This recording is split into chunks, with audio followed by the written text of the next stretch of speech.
appreciate you like sitting down talking with me. Yeah. Like one of the things that I noticed, I follow you on social media, and I just knew I had to have a conversation with you because a lot of the posts that you have, Yeah. very not just inspirational, but they speak to healing. They speak to a person growing, learning about themselves, their boundaries. It's a lot of things that you touch on your social media pages, and I was like, I have to have a conversation with her, like, because I recognize that God has me in a place of healing. I've been through a lot of different things, and it was really nice to be able to see not just you on the side of just giving therapy lessons or so to speak, on people, but even like that you being a believer. Yes. You being a believer, you can just feel the anointing upon what you put out, your content. Thank you. So I just wanted to first off thank you for what you're doing and how you're allowing God to use you in that way.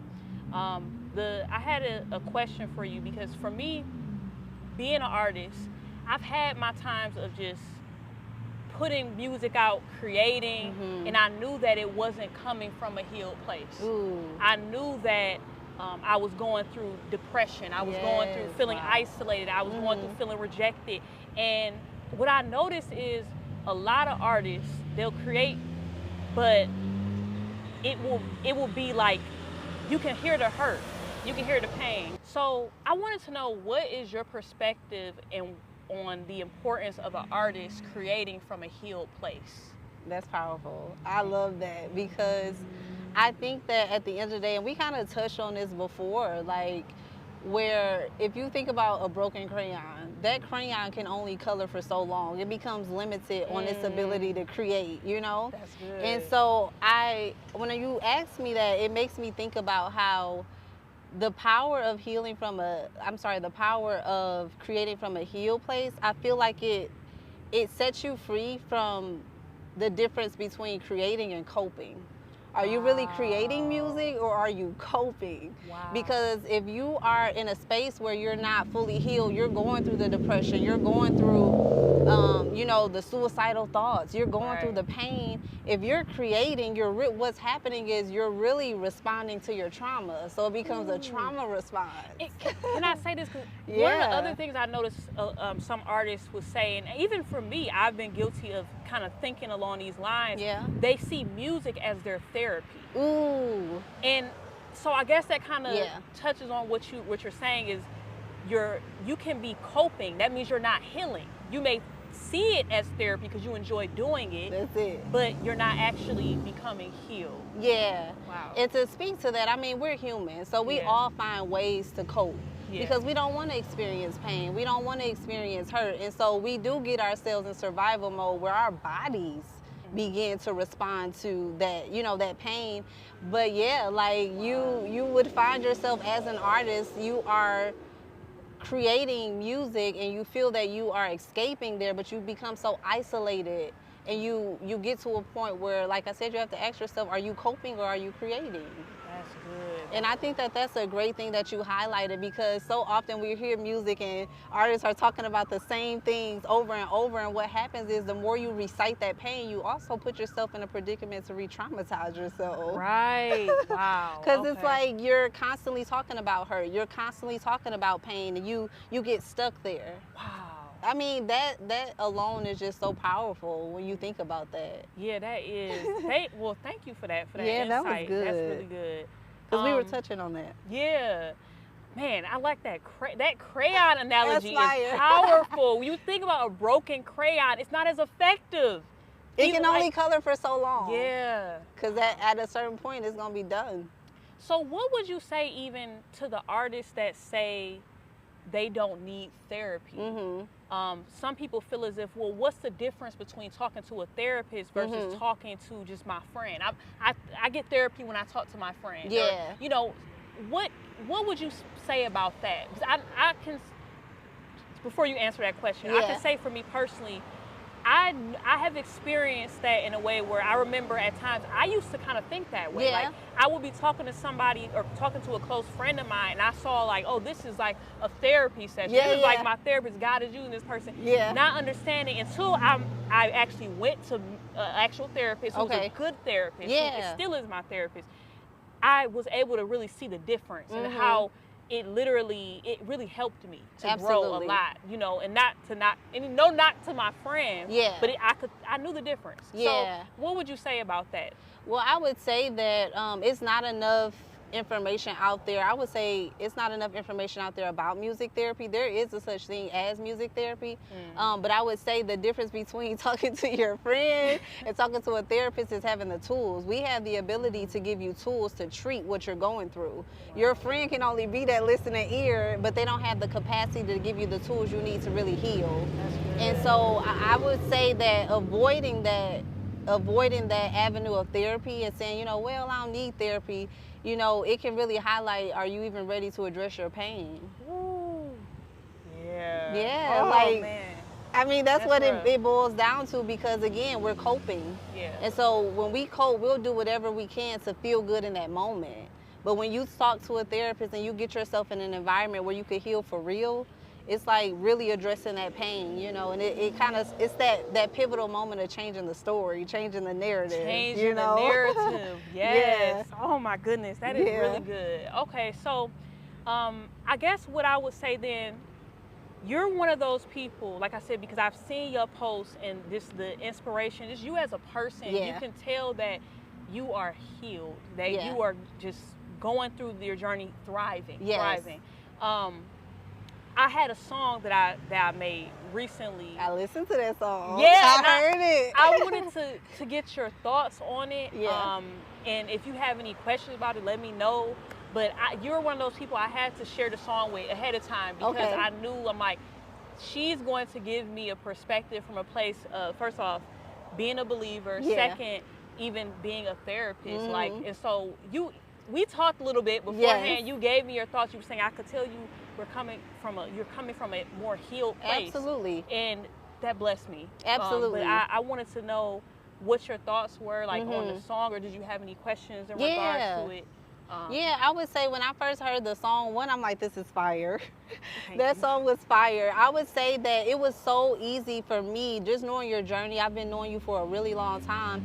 So it was easy for me to be able to hear it from where you were really coming from. And I think that the ability for you to create the way that you were creating, especially when you talked about how, you know, they saw shame, but he gave honor. Like, I'm like, to say that in a song, it's like that alone is telling a story, you know?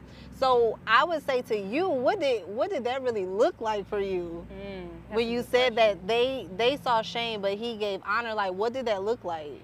So for me, when you talk about they saw shame and he gave me honor, I recognize that I used to actually, without knowing it, I was carrying a lot of shame. And I believe that spilled through my music early on. It just was something I carried. And that shame was tied to feeling as if somebody had to validate me, feeling as if it's not okay for me to say no. This people-pleasing dynamic that became so ingrained in me that it actually affected the way I felt about myself. You know, I went all this time, even though I was, you know, I'm doing music for God, I still, in the back of my mind, was just looking for someone to affirm me. I felt like, if you don't see my worth, then I'm not worthy. And though I wasn't consciously thinking that, I could see how my behavior showed that, not knowing how to keep boundaries or how to set boundaries, being afraid that if I do set boundaries, this person may leave me. Absolutely. You know, and so for me, that's what shame looked like. Shame looked like me being afraid to be myself because I thought some people would not accept me for who I am. Like, and so then you end up just trying to be whatever somebody wants you to be, and in reality, that's bondage and that's shame. You know, when we talk about the dynamic of what I said in the song as far as the honor is when God began to really put in my spirit, you are worthy because I made you. You deserve love because I love you. It has nothing to do with anybody else. It's something that you were created for. This is you. And it brought freedom to me when that really became a part of my essence and who I am, and God began to heal me and show me that it gave me freedom to be myself. Yes. You know, and that brought honor, you know. So that is so good. That makes me think of when you were asking me about when artists will, you know, not really see the benefit of creating from a healed place, but the ability to create from a place where you can be your full self. Yeah. And be validated within rather than creating to be validated. Yes. But knowing you're already validated, so let me create. Yeah. Like, I feel like that alone sets you apart. You know, that your music and your art alone in music, it's set apart, you know, because you're not limited to the parts of you that are hurting. You're allowing the parts that are healed, those different areas in your life that's healed, you're allowing that to infiltrate the capacity in which you can create. So that's powerful. That song is fire. Thank you so much. And it's one of those things where I'm very grateful for the season that God has me in now. It's like he's giving me a new perspective, a new lens. When you mentioned about the crayon dynamic, even what I would even say too is sometimes when a person, when they're not healed, it distorts their perception on absolutely, life. Absolutely. And so I've seen that for myself. I've seen as God has begun to heal me, not only has it helped me creatively, but it's also helped my perception of other people and myself. Absolutely. You know, so I'm very grateful for that. I notice that sometimes, especially like creatives, like artists, they deal with isolation, like, or depression. Like, and I can say for myself, like, there's been moments where I'm doing music, I'm creating, but I felt alone. You know what I mean? And what would you say to the artist or to the creative or just anybody who struggles with the spirit, struggles with isolation, I should say, or even like depression, feeling as if they have to do everything on their own? Yeah. What are some ways that a person can defeat isolation? Yeah. Well, you know, I'm like trauma, right? So as soon as you said that, it made me think about people who feel that they are more safe to handle things alone. Something in their childhood provided that message to them, right? So they were left to deal with their emotions alone. They were left to, you know, deal with whatever they were going through alone because they felt that what they were going through, it wasn't safe to express it. And so it's a little deep when you ask that because it's like, it's not easy. It's easier said than done on how to overcome that. But I would say to start, you have to really validate what you've gone through because that alone, a lot of people think they're introverted. Yeah, and so they isolate themselves. But a lot of times people are not just introverted, they were neglected as a child. You get what I'm saying? Yeah. And so that response is, oh, I'll just kick it by myself. But what's happening is when you think about that too, the dynamic of shame. So it's more so like shame says I did something wrong. Shame says I did something wrong. And so if you feel ashamed, you're not going to present yourself to people. And so you can't really overcome it by saying like how to overcome. It's like deep. Like you got to really deal with it from different angles. Because if you feel ashamed to present your full self, then you are going to shrink. You are going to isolate. And so that's pretty loaded. But I'm not surprised you asked that question because I can see that. And so I would say to that is it would require kind of like a time blast in the past of like what happened to you as a child that made you feel like you had to deal with things alone. Wow. And you know what? It's interesting hearing you respond to that. It kind of goes back to that quote, like the song I was... Yes. When I talked about the dynamic of shame. So you asked me, you're like, okay, what was that shame? Yeah, that was the shame. That's what the shame looked like. Okay. It was feeling as if I couldn't show up or not trusting a person that they can handle my emotions or what I'm going through. Yeah. So when that's what you just articulated exactly. And it's interesting because I feel myself now in a place where I'm recognizing, okay, you have to have discernment. You can't just open up to everybody. Oh, absolutely. But it is a point where you have to realize that there are some people that you can trust. You have to find your tribe or find some people that you can confide in, that you can trust, and they have those boundaries. It's good. It's a healthy relationship. So, wow. Yeah, like we alone as humans, if we don't have a safe space to be ourselves, we're going to do whatever we can to survive. And that survival mode is going to come out in so many different ways. We're either going to fight it, we're going to shut down, you know, or we're going to keep running from it. Yeah. So, like, those are just ways that we survive when we don't feel safe. Yeah. Ooh, oh my goodness. You, thank you. That is, it's deep. Wow. But yeah, I mean, you know, we all can relate to it, though. Yeah. Yeah, we all can relate to it. I say this over and over, is that trauma is not black and white. It's a spectrum of different things, because what traumatized you may not have had that effect on me, and vice versa. Wow, and so everybody's journey of overcoming those things look different. Because even when I think about trauma not being black and white, like in your song you said that, you know, God felt all your trauma. Like what could that possibly feel like, you know, as someone understanding that you had a safe space? You know, a lot of, like you talked about, people isolate themselves, but you felt you had a safe space. So what did that look like? So for me, a lot of bumps in the road, a lot of learning my triggers. Oh, yes. Learning, okay, my perception needed to be healed. Ooh, you know what I mean? So like, good. And so for me, I understand the fact that, listen, yes, God is all powerful, all knowing, and he will deliver you, he will heal you, but he will also bless you with people to help bring you into greater healing. So therapy played a role for me in that, understanding, okay, I went through this as a child, I experienced this, and this trauma was real for me, and God felt that.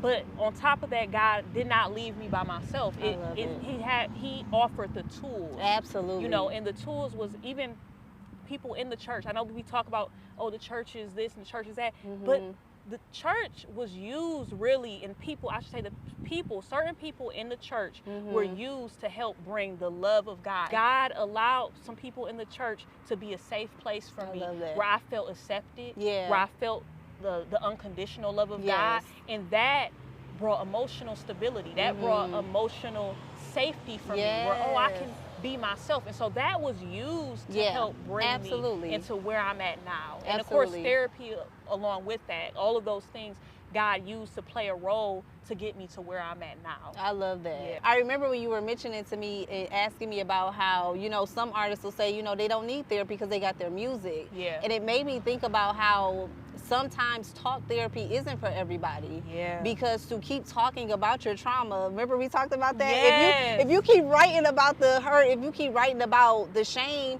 you're really, in some instances, re-traumatizing yourself. You get what I'm saying? Yes. Because you're allowing your body to relive what you felt. Ooh, and you never come out of that. You just keep writing, you keep creating, but you never allow your body to come out of that response. Wow. And so when you said that, I thought that was so powerful when you said that God gave you a safe space to then bring forth the tools. Yes. Because you gotta have the tools. Traumas without tools is just survival mode. You don't get to a point of thriving, you just keep surviving. Ooh, that's good. Can you say that again? That's quotable right there. You don't get to a point where you're actually thriving in your music and your creativity, you're just surviving. Wow. And so your music, I think we talked on that earlier, your music just becomes a coping mechanism. Wow, that's good. And you know, one of the things I do recognize, now I've come to learn more, is that music is so spiritual. Oh my goodness, yes. And so when you talk about a person surviving versus thriving, I can see when a person is surviving, right, they're creating music, and now I'm talking more on the spiritual component. Yeah. Whatever they're dealing with, depression and rejection, they're spilling that out all through the music, and then that's what the person who's listening to on the other end, they're taking that in. Talk about it, please. But then if we talk about on the other side of it, when a person is healed and they're delivered, then it's given permission for that to operate in somebody else's life, the healing, the growth, the hope, the inspiration, all of that.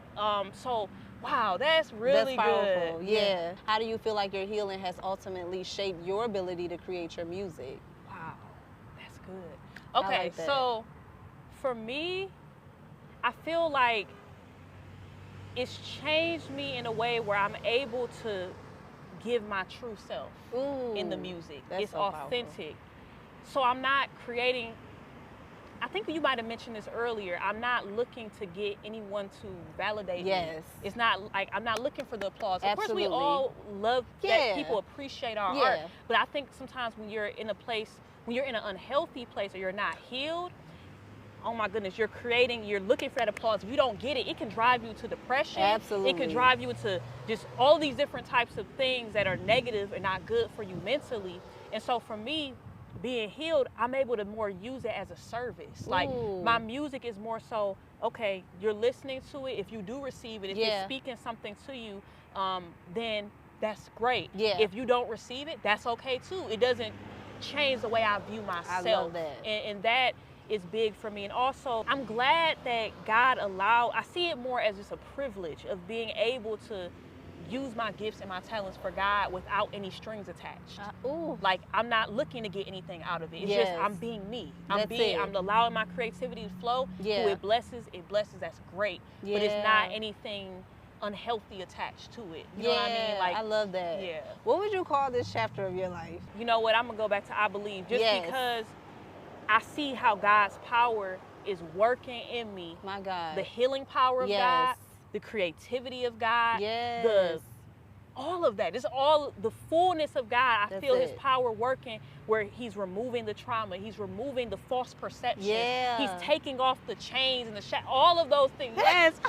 So it's the power of God. So I would call this I believe. Yes. Oh my God. It made me think about, as you were talking, I feel like it's time to sing a new song. Woo. I believe. That's what God's saying to you. Yes. That it was time for you to sing a new song. That is good. Because when you think about it, you got to create differently when you're healed. You can't even flow from that outlet anymore. You have to, it forces you because your capacity is different. Right. So you're not limited anymore. So it forces you to create from a different capacity. And like, I mean, for you to call it I believe, and for you to have that faith in the Lord, it's like, it was time for you to sing a new song. It was time. Yeah, that is really, it's really something, because I kid you not, I wasn't used to hearing myself from a healed place. Wow. I was so hesitant to even sing you the song. I know I mentioned this to you earlier. I was hesitant to sing the song because I'm like, I'm not used to this sound. I could hear that I sounded different. I could hear I wasn't used to hearing myself healed. So I was even hesitant. I was hesitant to even put it out there because of that. So to hear you say that, it really blesses me, because that's exactly what it is. Like, when you talk about a new song, this is a new song for me, and I had to get used to this new place. Yes. Yeah. That is so powerful, because it makes me think about how in our lives we all go through things, and even it makes me think about childhood trauma, right? Yeah. And so there are times in our childhood where something we go through teaches us how to suppress who we are. And we suppress who we really are for that acceptance. So validation, people pleasing, that starts early. Yeah, right? And if you never get the tools to really correct that, it seeps into adulthood. And so for you to say that you felt free and you believe that it's time to just be yourself and to just show up and already be affirmed, that alone sets forth like a whole new tone we're creating. So yeah, like the creativity at this point is endless. You the box of crayons. You're not just a crayon. Come on, yes. It's like you the whole box now, you know? The fullness. Right. Yes, so you can color from the red perspective. You can color from the green. It's like really just allowing yourself to just become. And I think about it in such a way where I encourage people, healing is not like just a destination. It's a journey. That's you know, good. There are always going to be things that come up in our life that we got to learn how to navigate. And so I would say, I say this all the time, celebrate along the way. You know, champion yourself along the way and understand that healing is a lifestyle. It's a journey. And it just opens yourself up for even more chapters for God to just come on in and just shine through, you know? Oh my goodness, you just touched on something. Thank you for that. That's really powerful. Yeah. And, you know, I want to say this because, like I said, you have definitely been a blessing to me. I mean, even the conversations we just had even before the interview, like it just really blessed me and encouraged me. What led you to go into this profession? Because you being a therapist, like, that's a powerful position. First off, it's very impactful. I've seen how it's benefited my life. What made you go into, but I also know it can be difficult. Like I can only imagine what that's like. So what made you go into that field? What made you choose to be a therapist? Yeah, well, I know it sounds cliche, but hear me out. Like, it really did choose me. I did not think that I was going to be a therapist, but I always had this ability to be a safe space for people. I mean, people that were even older than me, you know, strangers, you know. Wow. And so I knew that I wanted to help people. And so it's like, okay, be a doctor, be a teacher. But when I realized that it wasn't just me wanting to help people, I wanted to help people heal. And so when I stumbled across because right now, being a social worker, I do clinical social work. So being a social worker and helping people on that side of things to get what they need, something was missing. Because it's like we can't just help the exterior. We really got to heal what's inside. Because if we heal what's inside, we can respond differently.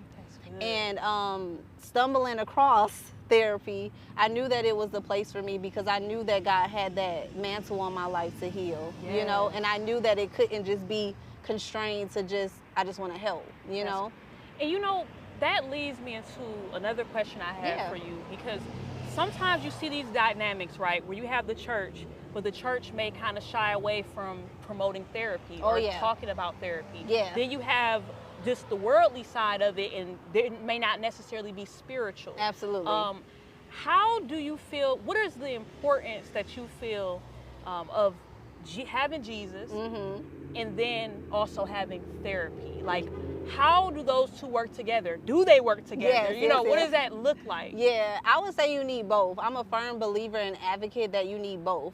It's pretty heartbreaking to know that some believers feel like they don't need therapy. They could just, you know, pray themselves out of it. Right. But I would say the ability to have both brings balance, because you need the natural and the spiritual. Allow yourself to be opened up to the natural tools that God puts forth, you know, for us to heal. And so I'm a firm believer that churches should have more trauma-informed you know, people in the church, because everything not a demon, sis. Like, come on. It's not a demon. It's just a trauma response. It's just a, you know, a new coping skill that you need. You know, it's just a, you know, just a safe space to say that I feel ashamed or I feel rejected, you know. So I'm really big on that. Everything ain't a demon. Oh, I love that. I love that you touched on that, because I've seen it. I've seen it on both sides where you have people that they may have the practical side, but I love, of course, we know the power and the Spirit of God. Absolutely. When you add that, you add the power of God, it will break strongholds and yokes and everything. But then I've seen the side where, okay, what about when a person gets delivered? They don't have the practical tools to like maintain the deliverance. Exactly. Absolutely. So that's the thing. That's the missing piece, is that you can go and get deliverance, but if you don't have any tools to maintain that deliverance, the Bible talks about that same spirit gonna come back even worse. With seven more spirits, right? And so I just feel like you really do need that practical piece of having balance, you know, because it's needed. Everything, it's just not a demon. That's my favorite line. It's like, wait, like everything is not a demon, Lord, you know? And so it's just allowing ourselves to be open to a more balance. Because if we're too spiritual, you know, we're no earthly good. If we think that just because we're believers, we have the Holy Spirit, that we're not prone to trauma and needing therapy. My goodness, you just touched on so much, and I love that. That is really good. Well, no, thank you. I am so honored to be a part of this. I believe that this part of your life, this chapter of your life, is about to be so impactful. For you to be able to create from a space of being healed, you're about to touch so many people. And not only did you believe, they're about to believe too.